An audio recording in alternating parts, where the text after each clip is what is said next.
Now, before Brexit became an issue, the big worry in Europe was that Greece would tumble out of the Eurozone. But Greece's debt-laden economy now appears to be on the mend.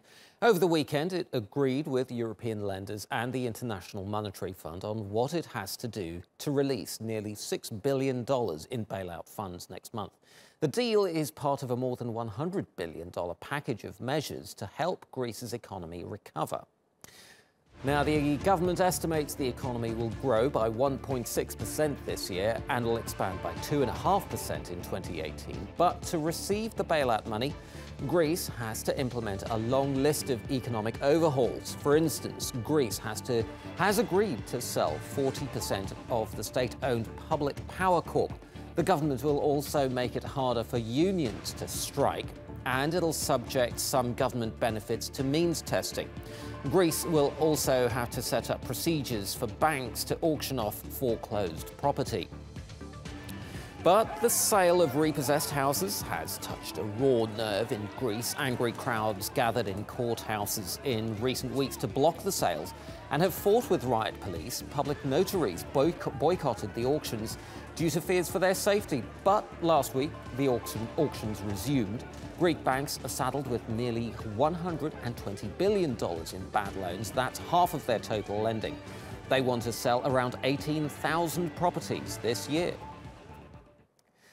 For more on this, Ken Odeluga joins us live from London. He's a market analyst at trading firm City Index. Welcome to the show, Ken. Great to have you. Let's talk about Greece, whether it is really on the mend. How attractive is Greece from a foreign investor's point of view right now? I would say it's got its attractions.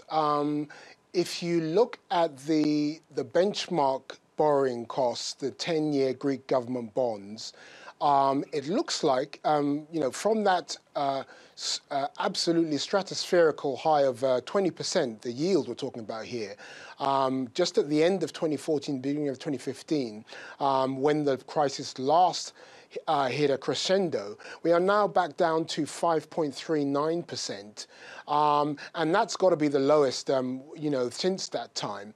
And that speaks to the beginnings of comfort coming back into the market. And it does speak to a reduction of the anxiety and fear related to this market.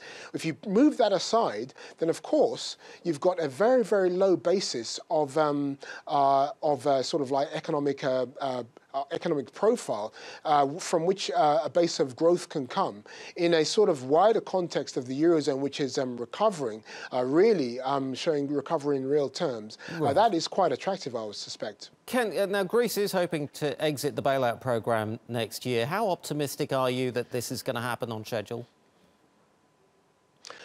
I'm less optimistic, perhaps, than Alexis Tsipras, the Greek Prime Minister.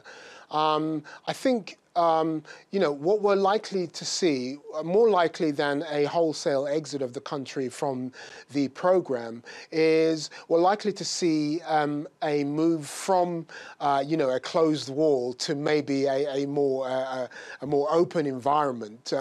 I think there's rather too much of European funding at stake here, and I think this government and maybe Tsipras himself have got themselves a bit of a reputation that seems to require a certain level of governance. And we're talking about, 86 billion is the current euros for the current bailout, almost double that for the entire sum.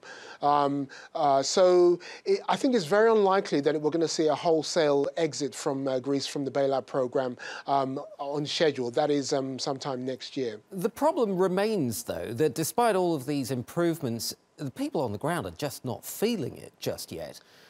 How much of a problem is that going to be for the overall recovery of the economy?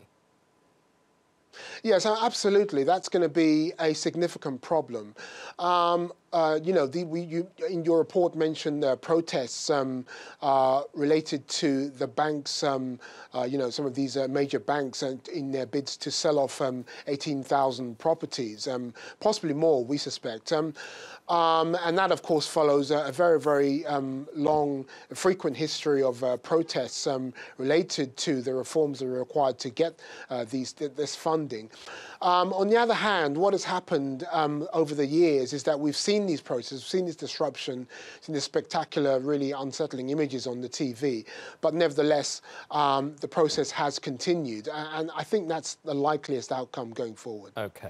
Ken Odeluga, City Index, thank you ever so much.